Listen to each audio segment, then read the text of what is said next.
গল্প শোনাবো তাই এসো দলে দলে, রূপকথা সত্যি হয়ে গেল বলে, সোনা কাঠি ছুঁয়ে থাকা অলি থেকে গলি। আমাদের আমাদের আমাদের ঠাকুমার ঝুলি, আমাদের আমাদের আমাদের ঠাকুমার ঝুলি।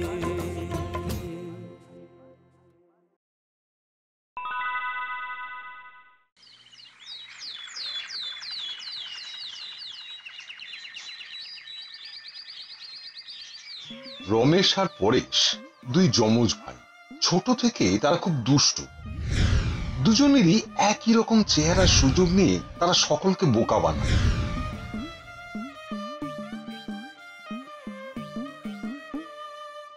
কিরে রাজু, আজ টিফিনে কি এনেছিস? পরোটা আর আলুর দম। তোর টিফিন কই? মা নিয়ে আসবে লুচি আর পায়েস। বাহ, আমার তো লুচি আর পায়েস খুব পছন্দ। আচ্ছা, এখন আমাকে তোর খাবারটা দে। মা আমার ওই খাবার নিয়ে আসলে তুই খেয়ে নিস। ঠিক আছে, এই নে।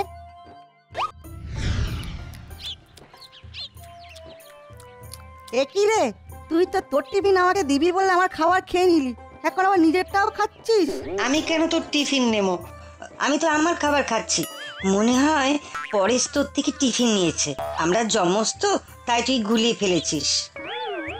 কে জানে বাবা, বোধহয় তাই হবে। বেচারা রাজু, ও তো জানেই না আজ পরেশ স্কুলেই আসেনি।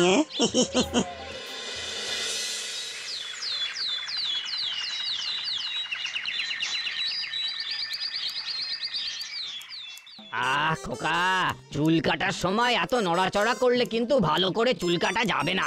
শান্ত হয়ে বসো, এক্ষুনি কাটা হয়ে যাবে।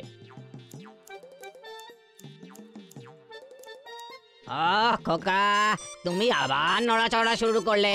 এভাবে নড়লে কখন খোঁচা লেগে রক্তপাত হয়ে যাবে, কিন্তু তখন তো আমাকে না হোক দু চার কথা শুনিয়ে দেবে। নাড়াচাড়া করছে কি এমনি নাকি?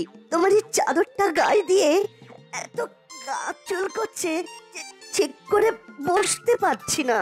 একটু বদলে দাও না, আমি চুপ করে বসে থাকবো। আচ্ছা আচ্ছা, ঠিক আছে ঠিক আছে, অন্য চাদর নিয়ে আসছি, একটু বসো। বাবা রে বাবা রে বাবা, এইরকম চুলবুল কুমারদের চুল কাটা মানে একেবারে কুরুক্ষেত্র।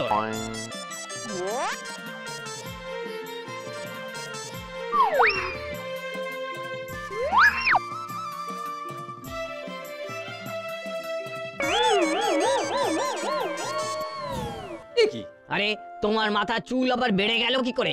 এ আবার কেমন জাদু রে বাবা? হ্যাঁ, ঠাকুমার গপ্পে ওই রাক্ষসের কাটা মাথা জুড়ে যাওয়ার কথা শুনেছিলুম বটে, কিন্তু কাটা চুল জুড়ে যাওয়ার কথা তো বাপের জন্মে শুনিনি বাপু।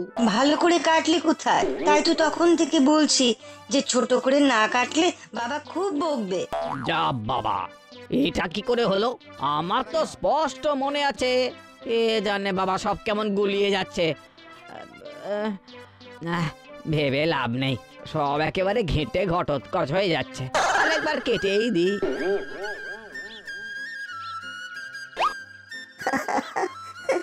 চল, একজনের চুল কাটার টাকা দিয়ে এবারে আমরা ফুচকা খাবো।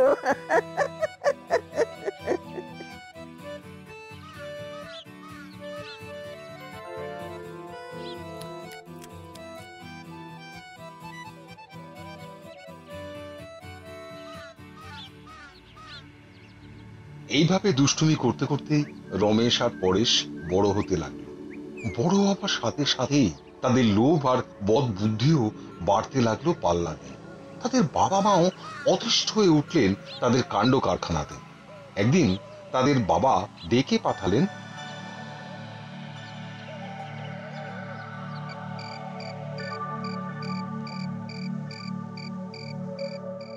পরেশ, রমেশ, তোমাদের নামে অভিযোগ শুনতে শুনতে আমরা ক্লান্ত। এখন যথেষ্ট বড় হয়েছে তোমরা, বদমাইশি বন্ধ করে এবার কাজকর্মে মন দাও, নিজেরা রোজগার করার চেষ্টা করো একটু, বুঝলে? আমার পক্ষে আর তোমাদের বসে বসে খাওয়ানো সম্ভব নয়। কিন্তু বাবা, আমরা তো... আমি আমার সিদ্ধান্ত জানিয়ে দিলাম, এবার তোমরা যা ভালো বুঝবে তাই করবে। ঠিক আছে বাবা, আমরা এখন থেকে রোজগারের চেষ্টা করব। কিরে পরেশ, কি বুঝছিস? কিছু তো একটা করতে হবে এবারে। এমন বুদ্ধি বার করতে হবে যাতে পরিশ্রম কম আর রোজগার বেশি। এই একটা মতলব মাথায় এসেছে। কিন্তু এই শহরে থাকলে সেটা কাজে লাগানো যাবে না। তাহলে আমাদের এমন একটা জায়গায় যেতে হবে যেখানে কেউ জানবে না যে আমরা যমজ ভাই। তবেই আমার ফন্দিটা কাজে লাগানো যাবে। শুধু মনে রাখবি, এখন থেকে আমাদের দুজনেরই নাম বাবলু। বেশ, আমরা কালকে অন্য শহরে চলে যাই, চল।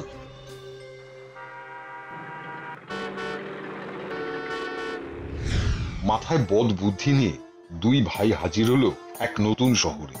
একই রকম পোশাক পরে, একই নাম নিয়ে রমেশ এক মহাজনের কাছে হিসাব রাখার কাজ জোগাড় করল।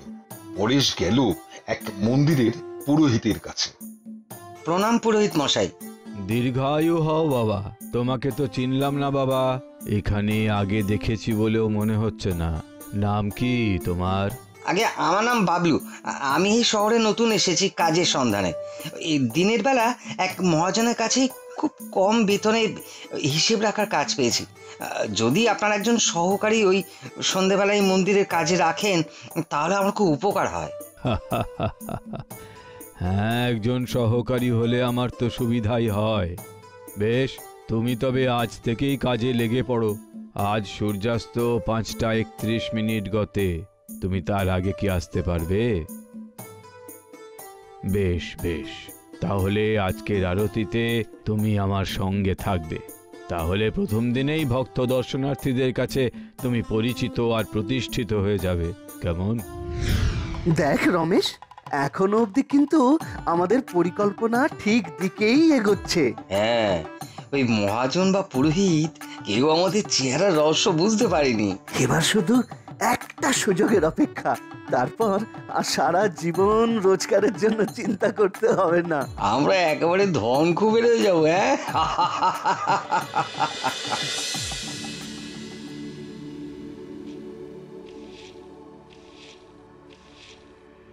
এই তো বাবলু, তোমার কথাই ভাবছিলাম। হ্যাঁ বলুন পুরোহিত মশাই। সামনের সপ্তাহে মন্দিরের প্রতিষ্ঠা দিবস।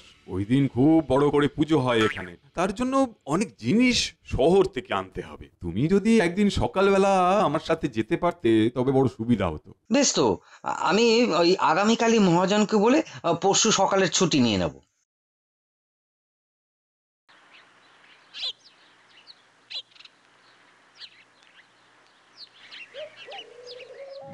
ব্যাস, এই তো সুযোগ। যেভাবেই হোক এই সুযোগটাকে কাজে লাগাতেই হবে। হ্যাঁ, কিন্তু কিভাবে? শোন, সকালবেলা তুই মহাজনের কাছে যেমন যাস সেভাবেই যাবি। সুযোগ বুঝে সেখানে বন্ধকি রাখা গয়নার বাক্সটা নিয়ে পালিয়ে আসবি। আর তুই? আমি তো কাল সকালে শহরে যাব, বিকেলে ফিরবো। আরে বাবলু, আজ অনেক সকালে এসে পড়েছো দেখছি। আগে হ্যাঁ, গতকাল ওই বন্ধুকি গয়নার তালিকা করতে বলেছিলাম না, সেটা তো করাই হয়নি। তাই ভাবলাম আজ তাড়াতাড়ি এসে কাজটা শেষ করে দিই। ভালোই করেছো। এই নাও গয়নার বাক্স, এবার হিসাবটা চটপট করে ফেলো। কি বাক্সটা নিয়ে কোথায় যাচ্ছ? দাঁড়াও দাঁড়াও, চোর চোর চোর! আপনি নিশ্চিত যে বাবলু এই মন্দিরেই কাজ করে? আগে হ্যাঁ, আপনি মন্দিরের পুরোহিত আসলেই তাকে জিজ্ঞাসা করে নেবেন স্যার। আচ্ছা আচ্ছা, ঠিক আছে, আগে ওনাকে আসতে দিন। ওই তো উনি এখানকার পুরোহিত। কি ব্যাপার বলুন তো? আপনার কাছে বাবলু নামে একজন কাজ করে? হ্যাঁ, আমার সহকারী। তিনি অভিযোগ করেছেন যে আজ বেলা 10টার সময় বাবলুর মাথায় আঘাত করে গয়নার বাক্স নিয়ে পালিয়েছে। না না, তা কি করে সম্ভব? কেন নয়, আমি তো নিজেই সাক্ষী। দারোগা সাহেব, কোথাও একটা ভুল হচ্ছে। কারণ বাবলু আজ ভোরবেলা থেকে আমার সঙ্গেই আছে। ওই দেখুন, এখনো গাড়ির মধ্যেই বসে আছে। বাবলু, বাবলু! সত্যি তো, আমার কিন্তু এখনো বিশ্বাস হচ্ছে না। ঠিক আছে, আপাতত আমরা চলি।